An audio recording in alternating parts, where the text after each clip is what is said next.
Ladies and gentlemen, welcome to SICW All-Star Wrestling. I'm Drew Abbenhouse here with the boss, Lucky P. Larson, Esquire. And if you shut up, you might learn something. Well, you'll hear about that a lot this episode, I imagine, ladies and gentlemen. We've got a great episode for you. Our TV main event, our tag team titles are on the line. As your champions, the Night Train, Gary Jackson, and the Big Texan will defend and against lose the Dogtown Underground's men Who will win? of Kowalski and Big Joe Helms. We have Peyton Ayers here in action today. Austin Mulitolo is back. He is with us. And the newcomer, Joe Vanetti, will all see action today, ladies and gentlemen. He's not dead yet? He's not. Let's head to the ring for our first match. Ladies and gentlemen, your opening contest set for one fall. Introducing first from Texas, weighing 272 pounds, Waco. His opponent from Auckland, New Zealand. He weighs 201 pounds, astonishing Austin Mulitolo. This bout is set for one fall with a 10-minute time limit. Referee Nick Ridenauer calls for the bell. Your opening contest is underway. So this is our first look at Mulitolo since he's recovered from his shoulder injury. Yeah, we'll see how if he's good to go or not here. Well, if there's first of all, remaining injury. If you could shut up for a second, you might learn something. Let's see if Waco's got any brains and just attacks the shoulder.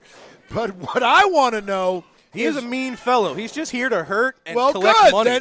Then he should hurt his shoulder. Well, we'll see. What I want to know is if these stupid people are going to start chanting USA again for Austin Mulitolo, who's from New Zealand, while his opponent's from Texas. They're certainly not stupid people, Lucky. Well, they Look at chanted that. Nice USA. float over from Austin Mulitolo. They chanted USA when there was nobody American in the ring. Was there an anti-American? Was like Sean Vincent? Yes, but that's not the point. Okay. He's not anti-American. That's my pro-Canadian. Got it. Look at that. How about a nice arm drag from Austin Mulitolo? He's got to be careful. I don't know if that shoulder's 100%. Yeah, he's going to pull his own shoulder out of the socket. See? No. See, there you go. No, Smart. Yep. He heard me. Well, I do have to admit, if somebody comes out with a bullseye on him, Well, that's of basically course. what this tape is a bullseye. Obviously. If he's smart, he'd put the tape on the other arm. And as we've seen from Waco, he really doesn't care if he wins, if he loses. He's here to hurt people. He's here to collect money. Good. And then he leaves. So he's a sadist and he's smart. So here's my question for you. I guess it depends on what kind of traits you admire out of your wrestlers. Look at that. I admire winning. He's got that left arm winning. wrapped over the bottom rope. That's All right. a steel cable in there that was just... Okay, can you take a breath? No, I'm here to talk. That's what I do here. Here's my question. I've done a lot of research. Waco's got him I up. think I figured out where in Texas Waco is. Look at that shoulder breaker on the injured arm. I think I figured out where in Texas Waco is from. Where's that? I've narrowed it down to a few cities. Okay.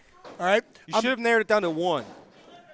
What? One city in Texas? That's right. There are many cities in Texas. There are many cities in Yeah, Texas. but you just say he's from Texas. You don't say where Waco is from in Texas. I think it's implied in the name, is it not?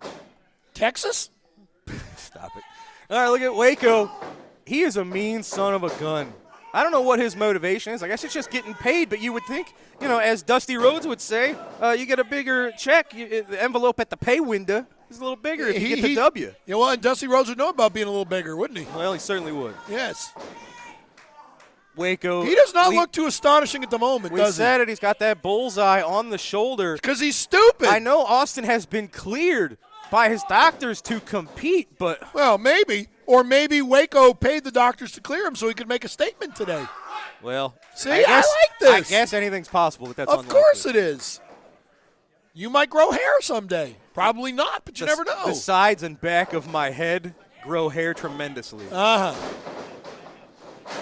Oh, look at that. How about a beautiful drop kick from Austin Mulitolo for the three. Wait a minute. Wow. I'm surprised. That was kind of out of nowhere, that drop kick, but it caught Waco square in the mush. What the heck? You can tell Waco's shocked. He thought it was two, but Nick Ridenauer raising the arm. It just goes to show you gentlemen. once again the ineptitude and stupidity of the referees at SICW. Absolutely not. Well, Austin is back. I know he's got his sights set. He's looking for superstar Steve Fender to get a little revenge on that shoulder injury, but his first return to us, successful. Mulitolo victorious over Waco with the drop kick.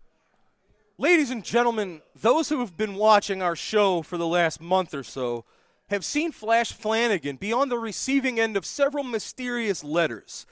Maybe a stalker, maybe an admirer. Maybe you. Maybe you.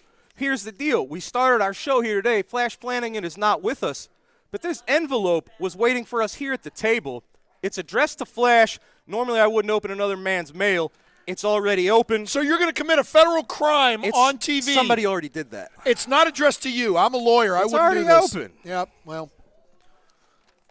All right, Horrible. ladies and gentlemen, these have been very mysterious. This is same. This says, the chairman of the board has been consulted.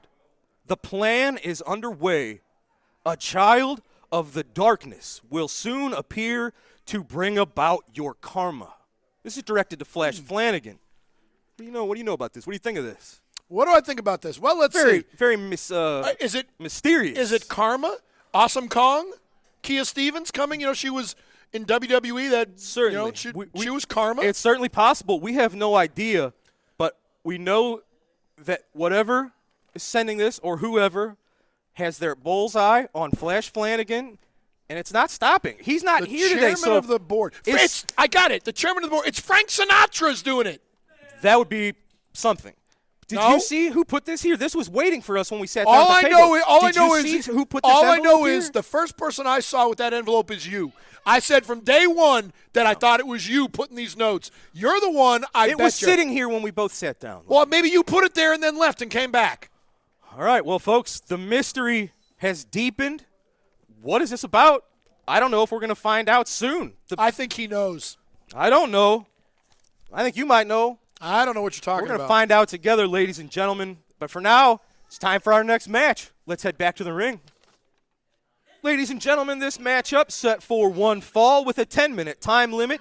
Introducing first, from Gary, Indiana, weighing 243 pounds, Big Nasty, Glenn Williams. His opponent makes his way to us from Cape Girardeau, Missouri, weighing 315 pounds, Peyton Ayers.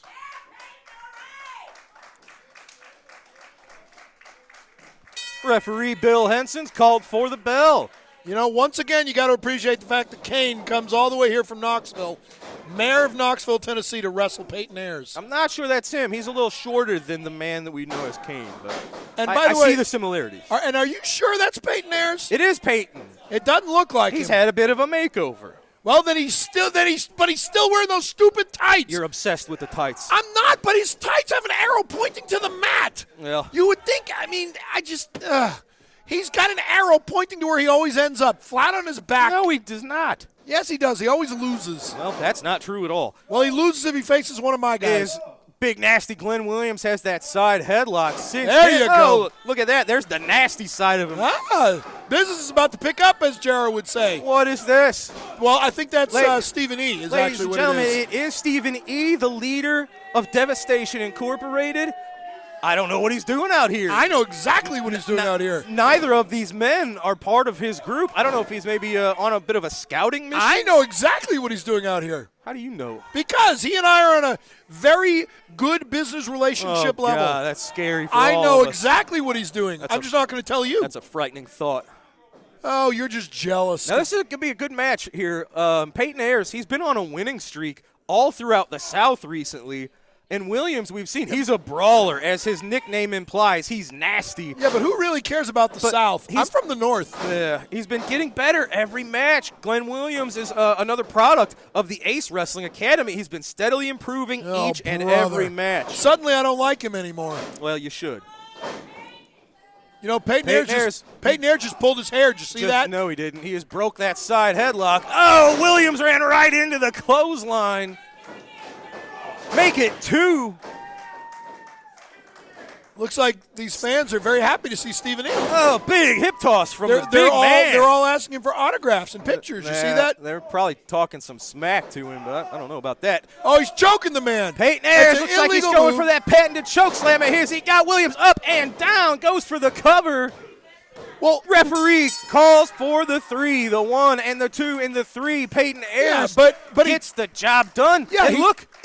Stephen E. is clapping. He's applauding Peyton Ayers. Maybe he's applauding the referee for actually counting to 3. Maybe he's applauding the fact that Peyton Ayers. He's looking right at him. Maybe he's applauding the fact that Peyton Ayers both choked the man see, and pulled his tights. You can see the confusion. Peyton Ayers doesn't know what Stephen E's doing out here either. I do. I'm just not going to tell you. But look, he looks impressed. Well, who knows what Stephen E was doing out here, ladies and gentlemen, but it was. Well, if you shut up, you might learn something. Stephen E says he's got to talk to Peyton about some stuff. Well, ladies and gentlemen, we're going to take a quick commercial break. When we return, we're going to take a look at what happened when Bobby D recently challenged Attila for the Classic Wrestling Championship right here in the East Carondelet Community Center. Don't go away. Did he win the belt? We'll be right back, Did he win the belt? Tell us. Wrestling fans, are you looking for those vintage toys, those hard-to-find 70s, 80s, and 90s action figures? G.I. Joe, Teenage Mutant Ninja Turtles, Star Wars, Transformers. Look no further than Snyder Toys. They will have what you're looking for. Give Robert Snyder a call at 618-314-3266 for all your vintage toy needs. Tune in every Sunday night right after SICW All-Star Wrestling for the Falls Count Everywhere podcast, streaming live at 9 p.m. Central Time on Facebook and YouTube.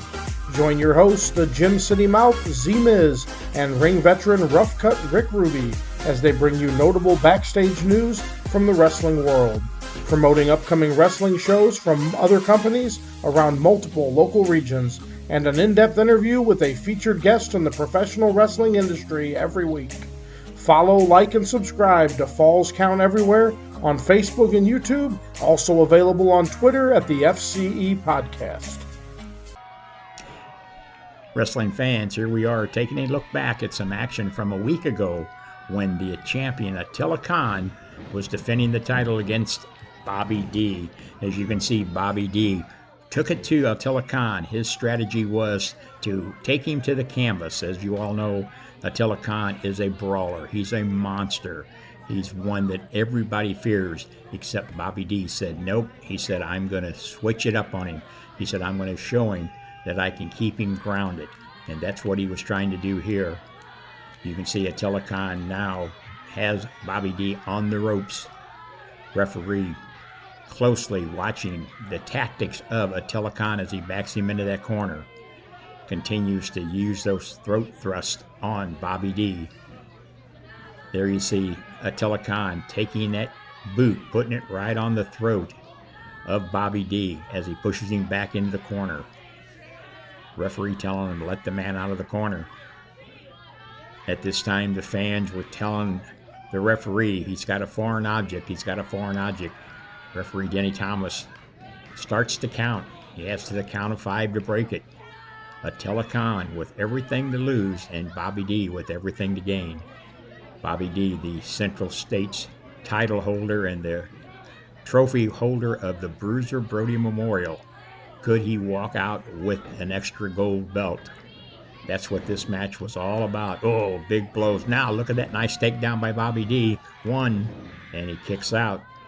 That's what Bobby D said. I'm going to try to keep him grounded. If I can keep him on the mat, I've got a great chance of taking that SICW Classic title. Once again, Attila steps on the throat of Bobby D, and the referee telling him, get off, let the man out of the corner. Attila vicious, brutal. We've seen him battle the likes of Tommy Dreamer, the likes of Haku and Barbarian, Nick Aldis, and now tonight he was taking on the popular Bobby D. Oh, a big right hand to the side of the head. And now it's Attila keeping Bobby D on the canvas. Drops down on him. Referee starts to count. Choking him right in front of the referee. I'm telling you, Attila has no respect for authority. This man has been all over the country. And right here, he says, I'm going to show Bobby D I take no prisoners. He gets him up to his feet. Oh, scoops him up. Oh, Bobby D slides down from behind. DDT. Oh, this could be it. Bobby D needs to roll over on him. This could be it. If he rolls over on him, gets the 3 count, he will walk out of there with another gold title. 1, 2. Oh, that quick, and Attila manages to get that right shoulder up. Bobby D thought he had him. Both men been nonstop back and forth. There, big punch to the back of the head by Attila. Oh, there's that throat. Thrust to the throat again. Backs him up off the rope, whips him off. Oh, he telegraphed that one. Bobby D kicked to the midsection, and another DDT. A second one. This has got to do it. Bobby D.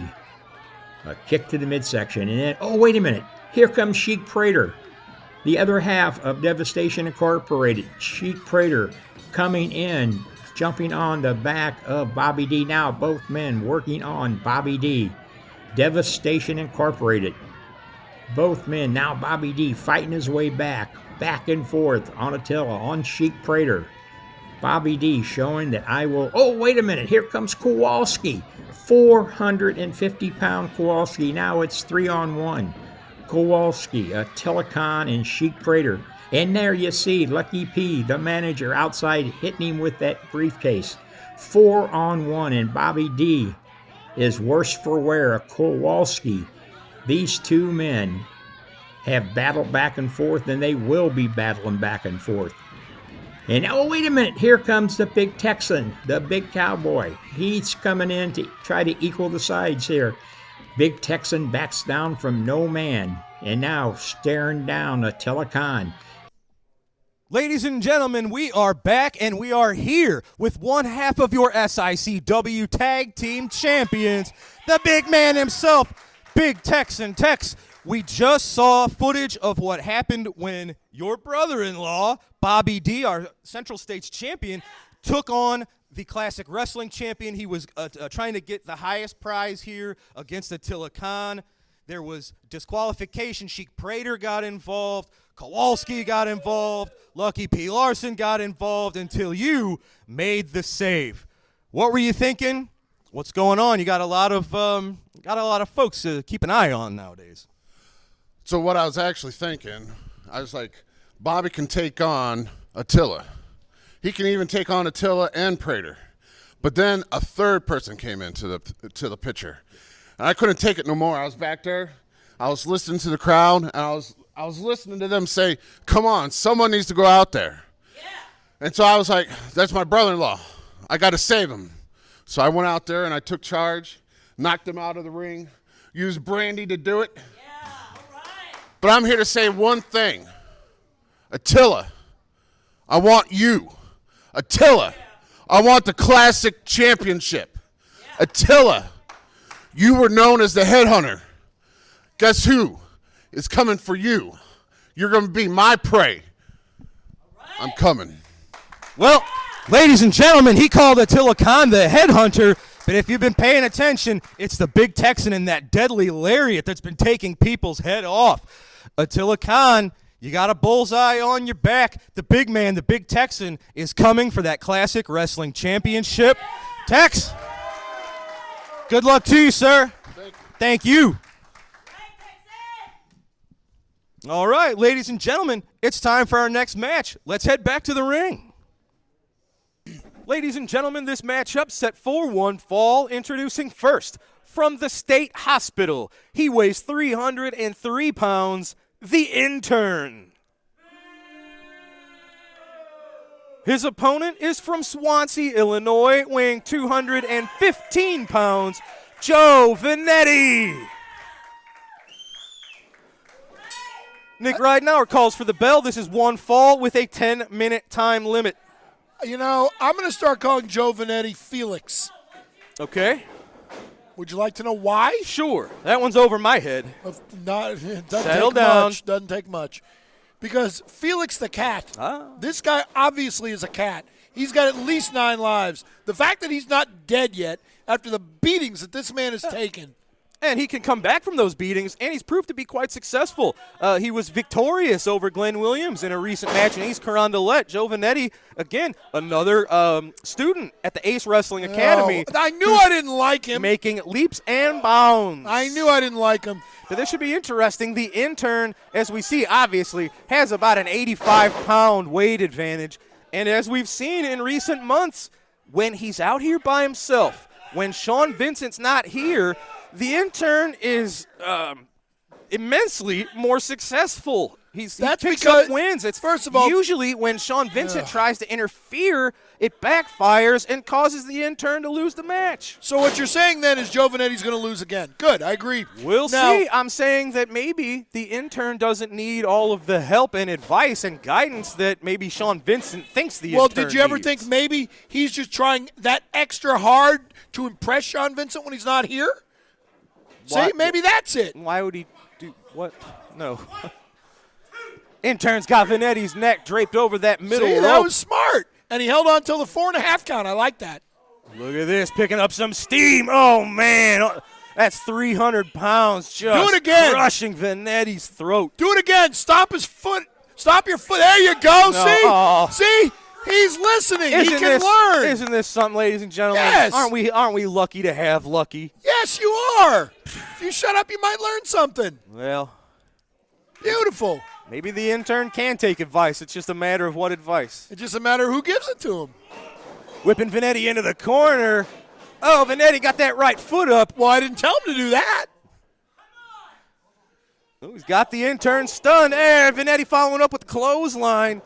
Make it 2, but look at the intern. He can't take the big man off his feet. Vanetti ducks a clothesline from the intern. Oh! Intern caught him and just crushed him. He slammed him right to the mat for the 3. See, and as I told you, the intern won. Well. And Joe Vanetti lost again. Somebody get the spatula. The trend continues, ladies and gentlemen. Sean Vincent is not here, and the intern picked up the win. Maybe the intern doesn't need Sean Vincent. Oh, and he just throws Vanetti over the top rope. That would have gotten him disqualified if he had done that in the confines of the match. Yeah, but it wasn't. It wasn't. He was being a kind gentleman, helping him back to the locker room. I don't think that was it, but he is victorious. The intern, without Sean Vincent, picking up the win today on All-Star Wrestling. You probably thought that Shawn Michaels super kicked Marty Jannetty, too. Ladies and gentlemen, I am here with the Dogtown Underground. It is Lucky P. Larson and his men, Big Joe Helms, Kowalski. Lucky, you got a lot of coals in the fire. You have a lot of people you're currently kind of feuding with. Bobby D, Curtis Wild and Wildfire, I know you've aggravated more than once. Gary Jackson and Big Texan, the tag champs. You got a lot going on, sir. First of all, as is per usual, I'll correct you again. It's irons in the fire. You have about as many brain cells as you do hair follicles. Thanks. Anyway, when you look at these two men, these two fine, upstanding individuals, Big Joe Helms, Kowalski, alongside your humble servant, Lucky P. Larson, Esquire, we do what we want. We take out who we want. Bobby D, you're a thief. You know it. Your time is coming. Whether it's the big man or the bigger man, you are a little boy. Curtis Wild, you're nothing. And Wildfire, I told you before, I got somebody who's going to put you in your place. I may be above hitting, I guess you're a woman, but I got a very good friend, whether you believe it or not, who has no problem in putting you in your place. Now, big goof and screw the rules, you're looking at the next SICW Tag Team Champions. Those are our belts. The only reason you got them was because Mauler McDarby had a 217-degree fever and crawled on his hands and knees against doctor's orders from a hospital bed with third-degree burns over 917% of his body after saving 1 million nuns and orphans from a fire. but he still came here to fight. If he was even 50%, he would have beaten you. Your time is up. It is the Dogtown Underground's time now.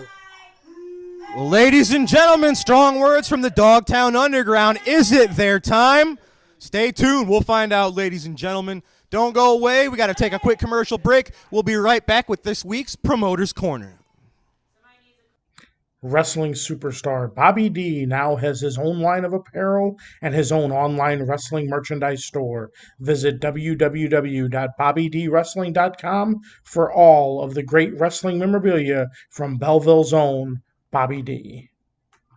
Wrestling fans, SICW Wrestling has been providing fundraising opportunities for several decades for local communities and nonprofit organizations.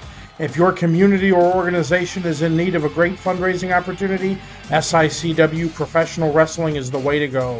For more information or to schedule an event, call 618-286-4848 or 618-719-1034. We'll bring the matches to you. All right, ladies and gentlemen, welcome back to SICW All-Star Wrestling. It's time for this week's Promoter's Corner. Let's go to that now. The first main event, a one fall with a 20-minute time limit. Introducing from Seattle, Washington, weighing 245 pounds, Greg Valentine. And from Denton, Texas, weighing 248 pounds, Kerry Von Erich. Referee, Sonny Myers.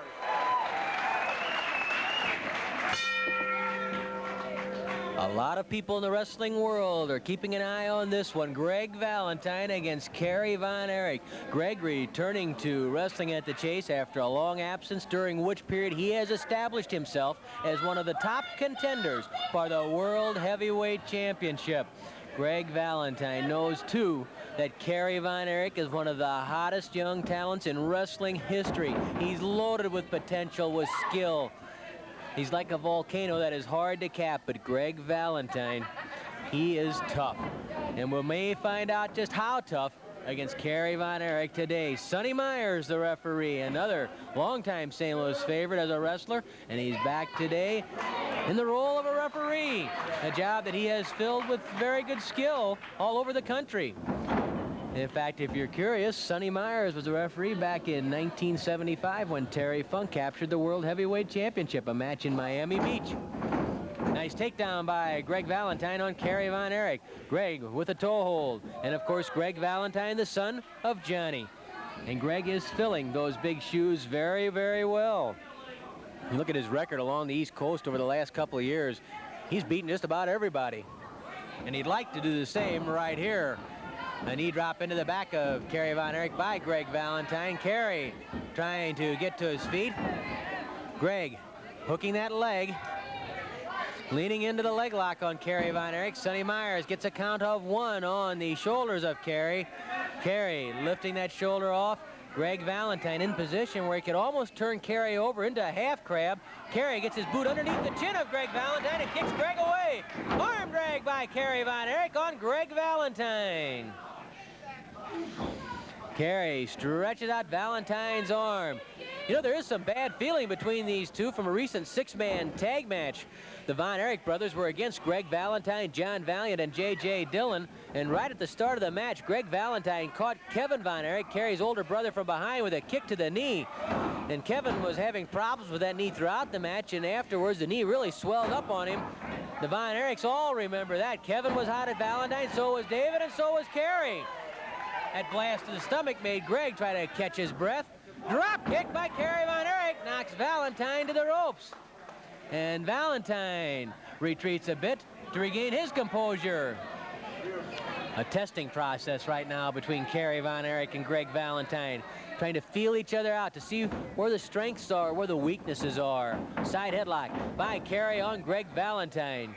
You have to believe that Jack Briscoe, the new Missouri State champion, and Ken Patera, the man who wants to take that title for the second time, are both watching this match very closely too, because whoever is the Missouri champion after Briscoe and Patera settle their differences in a best-of-3 falls match might well have to deal with the winner of this one between Von Erich and Valentine. Von Erich and Valentine. Brings back memories, doesn't it? Oh, Greco-Roman back body drop. A Greco-Roman back body drop by Greg Valentine on Kerry Von Erich. Kerry in trouble early. Greg going for the pin on Kerry. Count of one, count of two. And Kerry shoves Valentine off.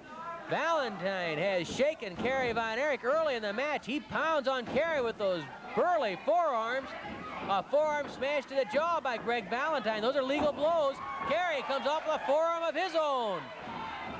Kerry dumps Valentine. Body drop right into the knee of Greg Valentine, and Valentine cries out in pain. You remember some of the battles that the fathers of these two had? Fritz Von Erich and Johnny Valentine. I can think back about 15, 16 years ago. And those two nearly took each other's heads off. In history, they say, has a way of repeating itself, and here it is, Von Erich versus Valentine. In this case, Kerry Von Erich against Greg Valentine.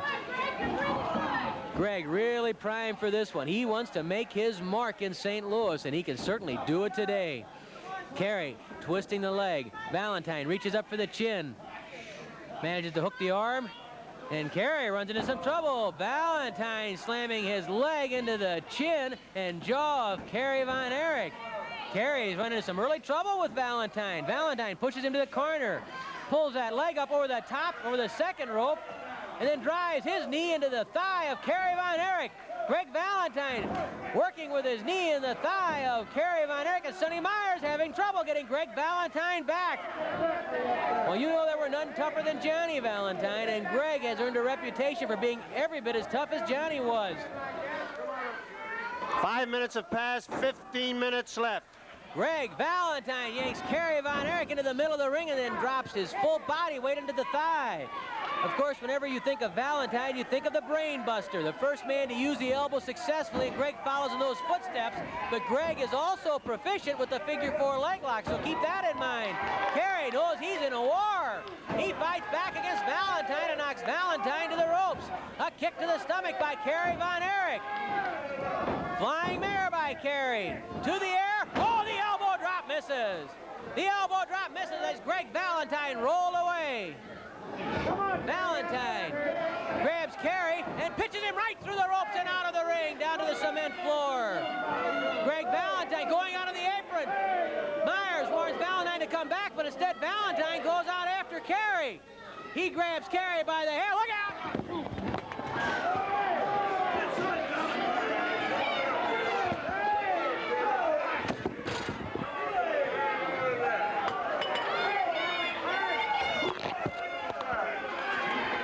If we're still on the air out here, Kerry Von Erich has been viciously slammed into the press table twice by Greg Valentine, and Kerry is hurting outside the ring. Valentine really just slammed him into that table. He crushed one of the glass cups here, and I don't know that Kerry could possibly even be bleeding after hitting that cup. He hit the bell once, and Greg Valentine showing a real killer streak. He grabs Kerry Von Erich, pulls him up to the apron, bends him backward over the ropes, and slams that forearm right into the chest of Kerry Von Erich. A vicious assault by Greg Valentine on Kerry Von Erich outside the ring, and now Von Erich trapped along the apron. Sonny Myers knocked down by Greg Valentine. Von Erich knocks Valentine back, and now Kerry Von Erich tears into Greg Valentine. This crowd going berserk. It's Kerry Von Erich ripping into Greg Valentine. The arm whip to the ropes. Oh, Valentine nailed Von Erich with an elbow smash, the brain buster right to the head. Von Erich down and stunned. Valentine grabs Von Erich, pitches him out again. Greg Valentine, a man possessed, going back out after Kerry Von Erich. He grabs Von Erich from behind, hoists him to the air. Where is he going? Atomic knee drop. The atomic knee drop by Valentine. He lines him up for the brain buster.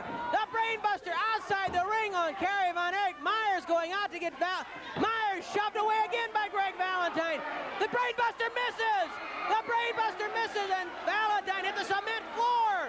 Von Erich pounding on Valentine, battling outside the ring. Myers trying to break it up. Sonny Myers trying to pull the two apart. Here comes the other referee. They're calling for the bell. Valentine and Von Erich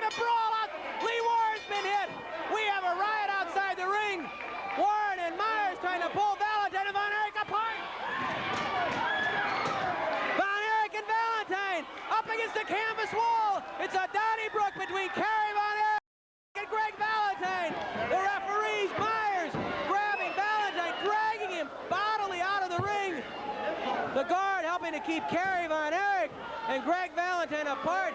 Sonny Myers, Sonny Myers, you heard it from the referee, disqualifying Von Erich and Valentine. Warren trying to keep Von Erich back. And there goes Sonny Myers to make sure they don't get in it again outside the ring. Well, I have to tell you, the studio has been wrecked by Greg Valentine and Kerry Von Erich. Ollie Hofstetter trying to repair the damage. But you heard the verdicts from the referee. Both men have been disqualified, Kerry Von Erich and Greg Valentine. Well, Valentine showed us something. He's tough, and he likes a Donnybrook, but Kerry Von Erich met him head on. We'll be back with more in a moment. Woo.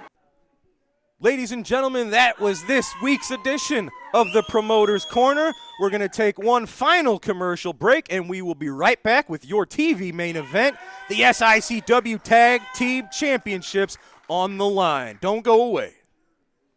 Wrestling fans, join us Saturday, December 10th, when SICW Wrestling returns to the East Carondelet Community Center with a year-ending triple main event. You will see Axe Allworth making his return against Flash Flanagan.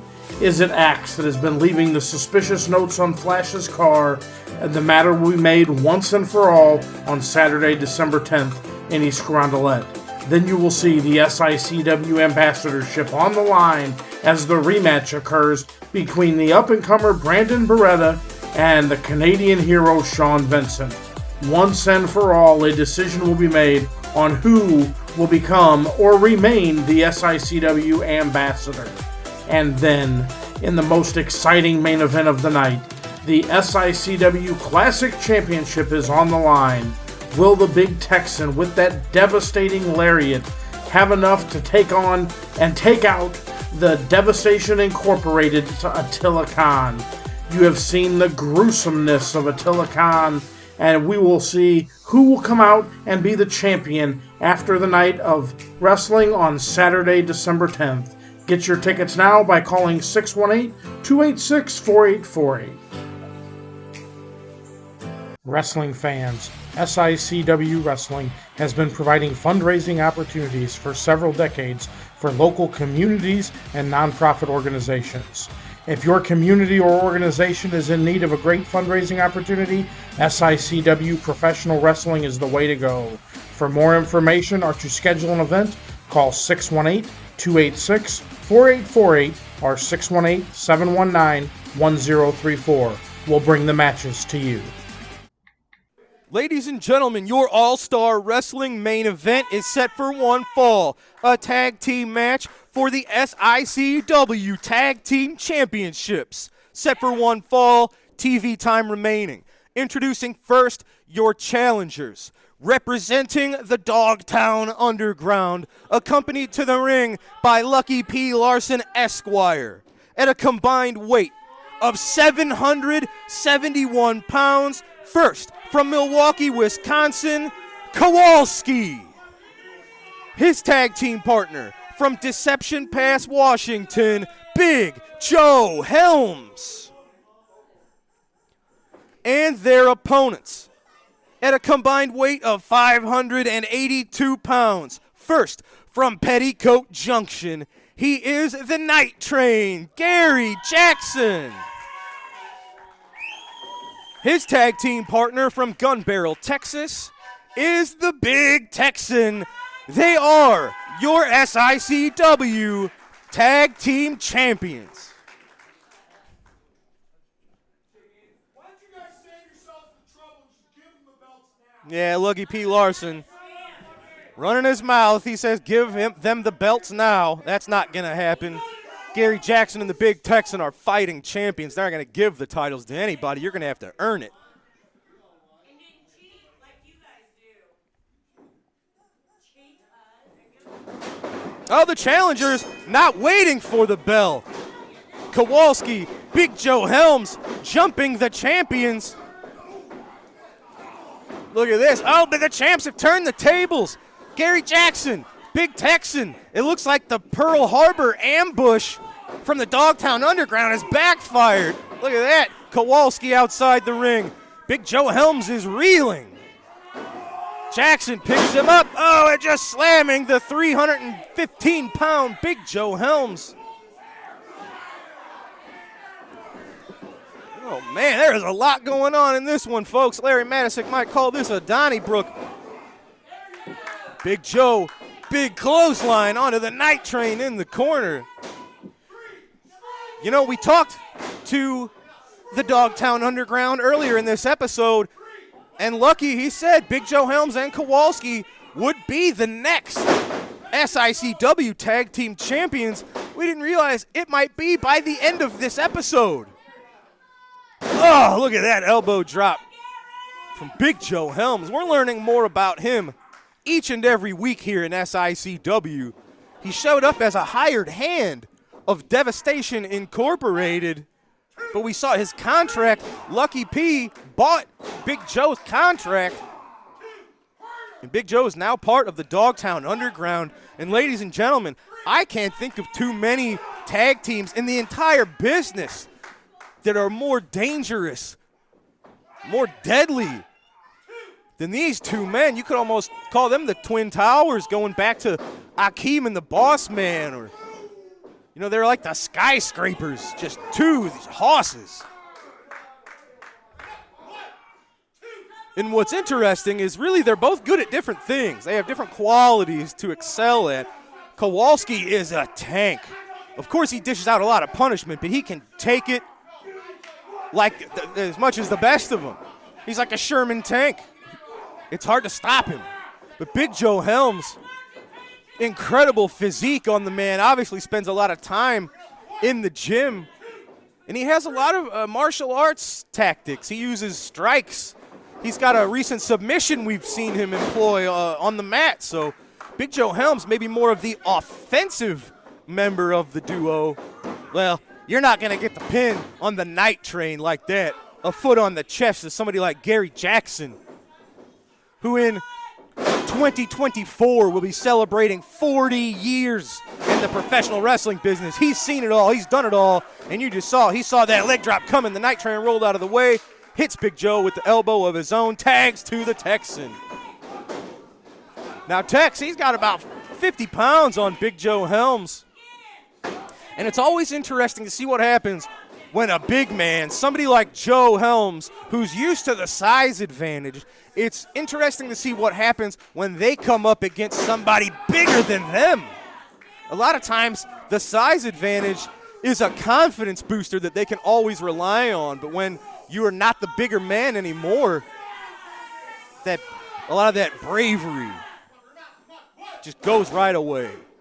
Look at this. How often is Big Joe used to just getting bullied and punched in the gut and chopped like he is at the hands of the big Texan? These are two ring-tested veterans, ladies and gentlemen. Texan and Jackson. They're fighting champs. It's going to take a very impressive duo to wrest the tag titles out of their hands, but Kowalski and Big Joe Helms very well may be the men to do it. Gary Jackson goes for the two. Helms out. Referee Nick Ridenauer, one of the best referees in the business. Trained by local referee legend Lee Warren. Trained by the Hebners is Nick Ridenauer. Oh, man, double shoulder block from the champs. Sends Helms to the mat. Texan going for the cover. Oh, you got to watch out. Yeah, Kowalski got in it just in the nick of time. Now, Lucky P and Kowalski both have sniffed those tag titles in the past. It was Kowalski and Mauler McDarby that were tag team champions once before. It was an injury to Mauler McDarby, maybe at the hands of the Night Train in Texas. We don't know exactly when it occurred. But Mauler and his injury, I think, was part of the reason that his team may have lost the belts. Regardless, Lucky P has restructured his team excellently. It is Kowalski looking to become a two-time tag team champion here in this match. That's not going to do it. You can't just punch a man in the face, but maybe it is the tutelage of Lucky P. Larson that's wearing off on Kowalski. He did break the illegal punches at 4. He broke before 5. just before he would have been disqualified, so there may be a method to the madness here. Ugh. And now the situation's reversed. We talked about how Texan was the bigger man. Now it's Texan giving up 80 pounds to Kowalski. And, of course, it is the holiday season. We're coming up on Thanksgiving in just a few days, so all these men are probably going to gain a little more weight. We got to reinforce the ring here. Gary Jackson bringing Joe into the ring the hard way. See what they got in mind. Texan keeping an eye on his partner. Little bit of coordination here from the tag champs. Now, Gary Jackson, I don't know what he's doing. He's distracted by Lucky Larson. That's probably not a great idea. Big Joe Helms, he just launched Gary Jackson over the top rope, ladies and gentlemen, in SICW. You cannot do that. Deliberately throwing your man over the top rope to the floor is a disqualification, and that's what just happened. I don't know if Big Joe knew that, but they did just sacrifice their opportunity at the tag team titles. Yes, referee Nick Ridenauer, he called it. Dogtown Underground have been disqualified for throwing the Night Train over the top rope to the floor. Gary Jackson and the Big Texan are your winners. They have retained the tag team championships. Although I don't think that's how they wanted to do it. Regardless, they are your winners and still your champions. Ladies and gentlemen, let me get a quick word from the Night Train and Texan. Let's talk to the champs now. Ladies and gentlemen, I am here with your winners and still tag team champions, the Big Texan, the Night Train, Gary Jackson. Gary, you were thrown over the top rope and to the floor by Big Joe Helms, picking up the disqualification victory for your team, retaining the titles. I know that's not how you wanted to win, but you still got the gold. First of all, me and the Big Texan, we're not backing down for nobody. Lucky P made a comment and said, hey, you just need to give us the titles. Titles are not given, they're earned. So if you want this title, baby, you got to take it in the ring. You got to put us down for the 1, 2, 3. And with the Big Texan, I don't think it's going to happen. Tex. There ain't nothing else to say. They didn't get it done. They will never get it done. We will always be the tag team champions. Let me tell you something about the Texas Express. We willing to take on anybody that Herb Simmons bring in here. The LA Hustlers, Dogtown Underground, Devastation Incorporated, and anybody else who want to come in to the SICW arena and challenge the Southern Illinois Championship Tag Team titles, come get them, boys, because me and the Texas Night Train, we're not stopping, brother. We're headed down that track. All aboard! Ladies and gentlemen, the Texas Express at the top of the tag team mountain here in SICW. Congratulations. You're a fighting champ as always, sir. Congratulations on your win, guys. Like I said, I know that's not how you wanted to get it done, but you have retained your tag titles. Ladies and gentlemen, thank you so much for joining us. That's going to do it for today's SICW All-Star Wrestling. We had a great episode of action. As you saw, the tag team titles have remained in the hands of the Big Texan and Gary Jackson, but for how long? Ladies and gentlemen, we appreciate you joining us here on All-Star Wrestling. We will be back with you next week right here. We hope you'll join us. We'll see you then, folks. Have a great night.